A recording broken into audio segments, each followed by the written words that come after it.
रामकृष्ण हरी. जगद्गुरु संत तुकोबराय आहे त्यांच्या अभंगात असे म्हणतात, तुका म्हणे मना पाहिजे अंकुश नित्य नवा दिस जागृतीचा.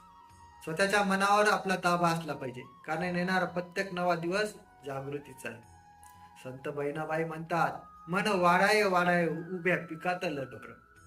मनावर जर नियंत्रण नाही ठेवलं तर ते त्या ढोरासारखं आहे, जे की भरल्या शेतात उभ्या पिकात उभं आहे. ते ढोर पिकाचं नुकसान करणार, किती कसं आणि नेमकं काय खावं याचा ते विचार करणार नाही.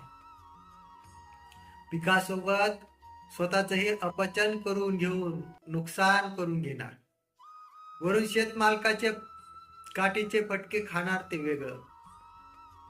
हे भावांनो, WhatsApp, Facebook, internet, credit card, कर्ज देणाऱ्या संस्था, स्मार्टफोन इत्यादी हे म्हणजे आपल्यासाठी उभं पीक आहे. आणि या सगळ्याचा वापर काळजीपूर्वक आणि आपल्या नियंत्रित बुद्धीनं जे करणार नाही, ते म्हणजे त्या पिकातली ढोरच समजावी लागतील. येणारा प्रत्येक नवा दिवस आहे असं समजून तो काळजीपूर्वक विचार करून जगण्याचा आहे. येणाऱ्या नवीन उद्याचे नियोजन केले पाहिजे. बस इतकंच.